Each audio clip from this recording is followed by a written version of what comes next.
My friend, Home on the Range. Now this one has a multitude of verses. If you dig it, we're just going to do this in the key of D, and then I'm going to show you a little something sweet at the end. D major, I play as a big old bar chord, giving the A note, the D note, and the F sharp, whilst leaving open the A note like this. You see how that just bends? Nice. This is a D major. If we were to take the D major and make this F sharp and F natural, we would have the same two notes that were here, but now we have a minor. Minor, meet major. Minor, major.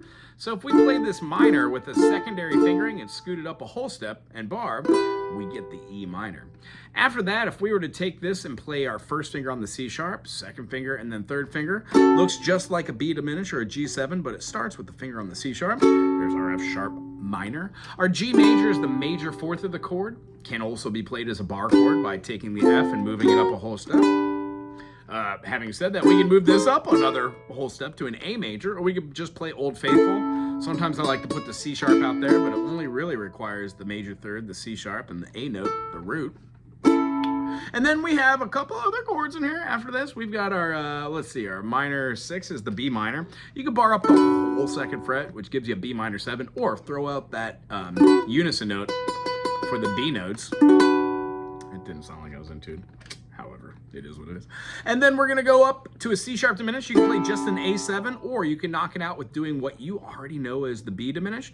Move it up a half step and another half step, and you get C sharp diminished. Goes to D. For this song, we're going to play D major, and then we're going to play D7, which means we can put down a finger with a bar, or you can just remove it like this and play the open C. Both work and are acceptable. After that, a G major.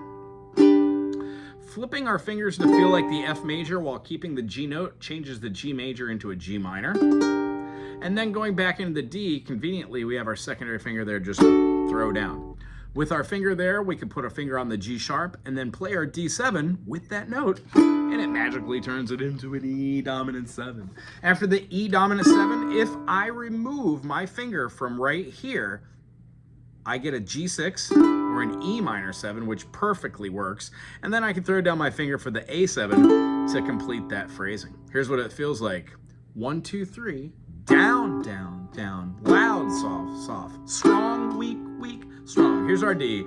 Oh, give me a home where the buffalo roam, where the deer and the antelope play,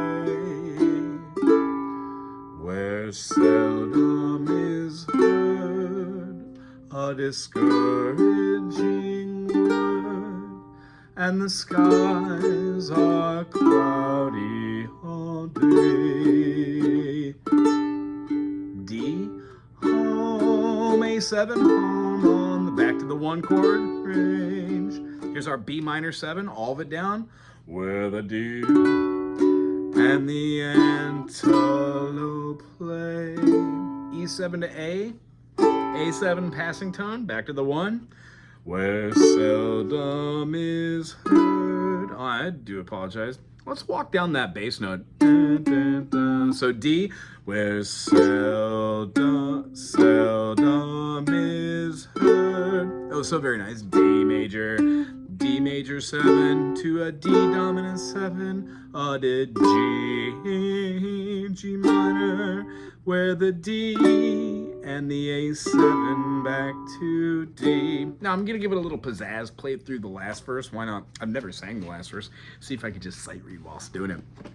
1, 2, 3. No, here we go. Ready? 1, 2, 3, 1. Pick up. Oh, where air is so pure and the zephyrs so free. Zephyrs. And the breeze so balmy and light that would not exchange my home on the range for all the cities to ride. D sus, back to D. Home on the range, where the deer and the antelope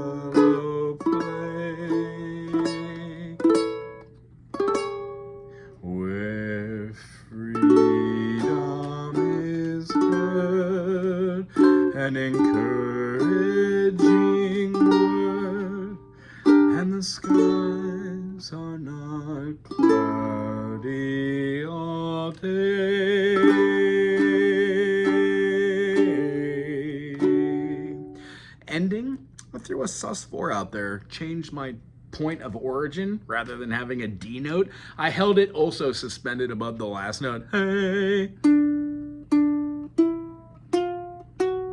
To a G, a fourth or a fifth. D, E, F, D, E, F sharp, G, a fourth above. So I held it up and resolved along with the chord. I hope you had fun today. I sure as heck did. Aloha.